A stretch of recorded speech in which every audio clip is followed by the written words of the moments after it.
төкмакындар жөнүндө айтылды да. Мисалы төкмакындар мисалы.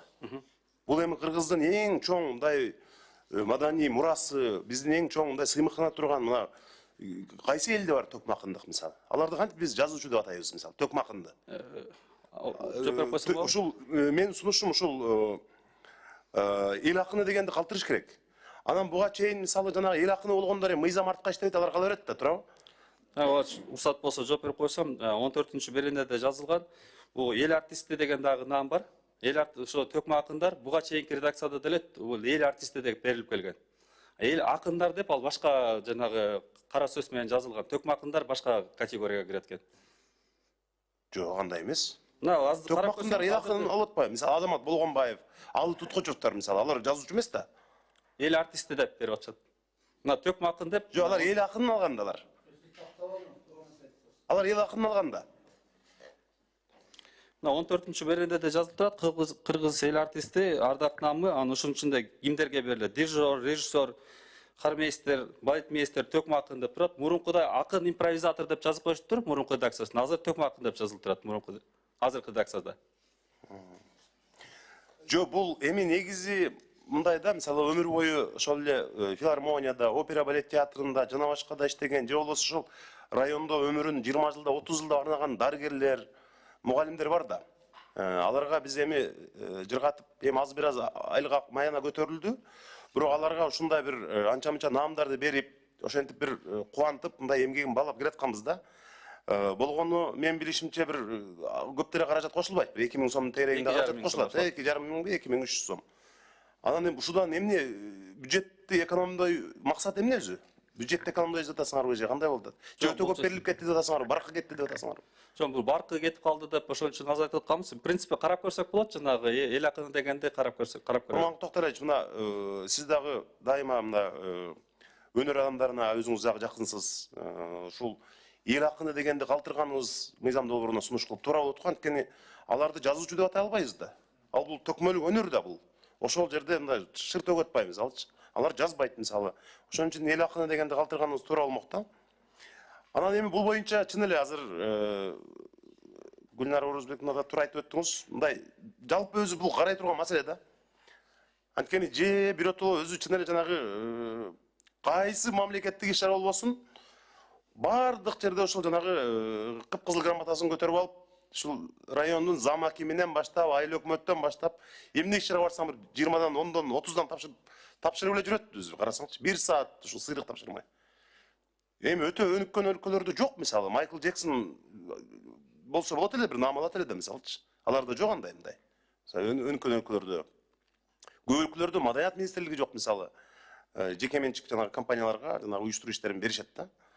Анан эми бирок бизде жанагы ошону күтүп, жанагы эми мамлекет баарын жанагы айлык акы менен, турак жай менен камсыздап, баарын да бир идеалдуу кылып койгондо болмок. Анан болгон баягы жарыбаган айлыкка иштеген үчүн аларга жанагындай үмүт берип ушинтип келе атабыз да негизи.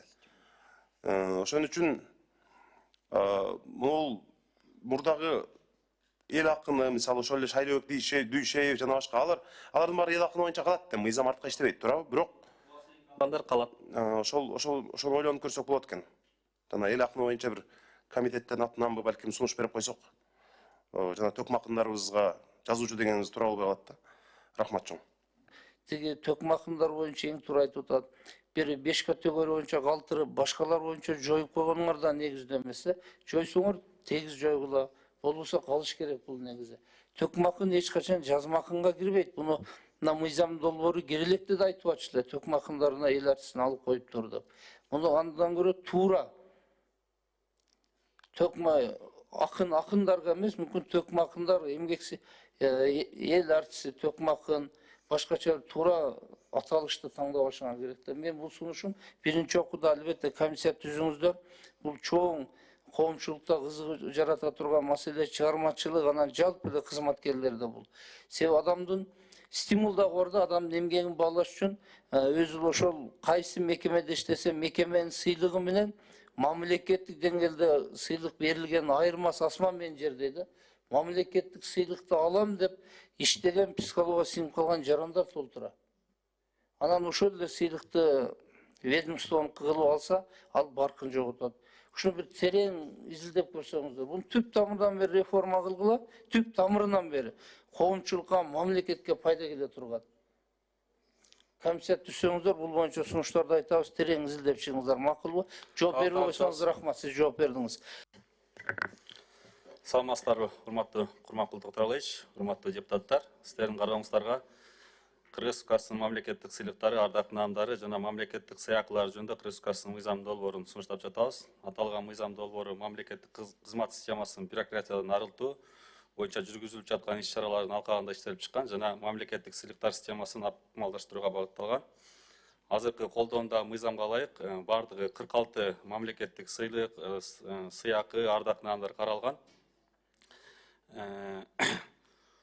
Эгер статистикалык маалыматтарга таяна турган болсок, Батыр эне ордени жана эне даңкы медалын кошпогондо 2010 жылдан 2025 жылга чейин, то есть акыркы 15 жылда 1034 мамлекеттик сыйлык, 2837 ардак грамотасы жана 2215 ардак наамдар тапшырылган. Бул жагдай ардак грамота жана ардак наамдар кеңири берилерин көрүлүп, алардын баалуулугу акырындык менен төмөндөшүнө алып келиши мүмкүндүгүн белгилейт. Ошого байланыштуу азыр биз колдоондогу мыйзамдагы 46 сыйлыктын ордуна жаңы мыйзам долбоору менен 20-сын калтырууну сунуштап жатабыз. Урматтуу депутаттар, бул мыйзам долбоорун сыйлоо системасын тартипке салып, аны ачык жана түшүнүктүү кылууга багытталган. Натыйжада сыйлыктардын кадыры сакталып, жарандардын эмгеги жана элдигине болгон урмат күчөйт деп ойлойбуз. Ошонго байланыштуу урматтуу депутаттар, мыйзам долбоорунун концепциясын колдоп бериңиздерди суранам. Суроолор болсо жооп берүүгө даярмын. Рахмат. Кимде суроолор бар, урматтуу депутаттар? Гүлнара Орозбековна, сөз сизде.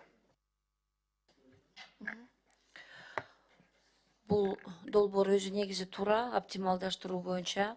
Анан силердин сунушуңар боюнча 46 ардактуу наам сыйлыктар 20-га чейин кыскартылып атат. Анын ичинен азыркы долбоор менен 5 ардак наам сакталып калды. Анын арасында чыгармачылык чөйрөдө Кыргыз Республикасынын эл акыны, сүрөтчүсү жана артисти деген наамдар сакталып атат. Ошол менен бирге бул жерде Кыргыз Республикасынын ардактуу акыны деген наамы жокко чыгарылып атат да. Анын бардыгы ардактуу жазуучуга кирип атат да. Өзү мыйзам чегинде эми биз баарыбыз түшүнөбүз. Акын деген ким, жазуучу деген ким? Азыр эки түшүнүктү бириктирип атабыз да. Ошол менен бирге мыйзам ченеминде бул эки түшүнүктө мындай айырмачылык көрсөтүлгөн эмес да. Ошону кандай түшүнсө болот да? Акын менен жазуучуну кошкону. Гүлнара Орозбековна, туура айтасыз. Мурункуда бар болчу Кыргыз эл акыны деген. Азыркыда биз бириктирип атабыз. Анткени мындай, если эмеден карап көрсөңүздөр, жазуучу бул эми более кеңирээк түшүнүк экен да. Анын ичине акындар да кирип кетет экен. Ошого байланыштуу биз ушундай сунуш киргизип атабыз. Эгер башка сунуштар болсо, кайра өзүнө келтирүү боюнча аны да карап чыгууга даярбыз.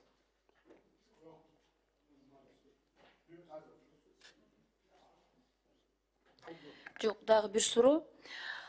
Долбоор боюнча бул жерде мындай кылып жазылганда 19-беренесинде юбилейлерине байланыштуу майрам күндөрүнүн жана кесиптик майрамдардын алдында жарандарды Кыргыз Республикасынын мамлекеттик сыйлыктар менен сыйлоо, ардак наамдарды ыйгаруу жана мамлекеттик сыйакыларын берүү жүргүзүлбөйт деп. Башкача айтканда, тыюу салынат деген мааниде жазылганда, өзү негизи белгилеп кетиш керек. Азыркыдагы 23-жылы кабыл алган мыйзамда да ошондой эле нерсе көрсөтүлгөн. Ошол учурда мына биздин практикада негизи болуп жүргөн нерседе бизде ардактуу наамдар качан берилет? Жылдын жыйынтыгы менен майрамдардын алдында, айрыкча Кыргыз Республикасынын эгемендик күнүнө караганда, бир тийиштүү куракка жеткенде, башкача айтканда, биздики бул сыйлыктарды берүү ушул күндөрү берилет. Анан кайра эле мурунку да мыйзамда, азыркыда да мыйзамда буга тыюу салгандай болуп жазылып атат да. Вот ошол нерсени мен ойлойм, же буну таптакыр, же редакциясын өзгөртүш керек. же таптакыр алып салса да болот да. Анткени бул бүгүнкү күндө чындыгында ушул күндөрү эми майрамдарда бир тийиштүү юбилейлерде ошондо гана бул маселе көтөрүлөт да, эми адамдын көзү эле өтүп кетпесе. Негизи практикада ошондой. Дагы бир редакционный нерсе, орусчасында мындай кылып жазылып атат.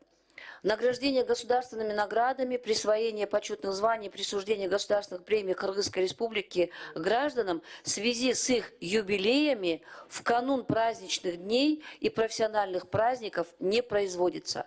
В канун праздничных дней это понятие растяжимо. Что значит канун? 1 день, 2 дня, небольшой промежуток. Кыргызча редакциясында юбилейлерine байланыштуу майрам күндөрдүн жана кесиптик майрамдардын алдында жарандарды Кыргыз Республикасы мамлекеттик сыйлыктар менен сыйлоо жүргүзүлбөйт дейт. Башкача айтканда, майрам күндөрдүн жана кесиптик майрамдардын алдында деген сөз дагы мындай так эмес түшүнүк да. Негизи мындай адаштыруу болбош үчүн азыркы практиканы эске алып ушул нерсени бир ойлонсоңор да. Бул анткени тыюу салганы менимче бул туура эмес да.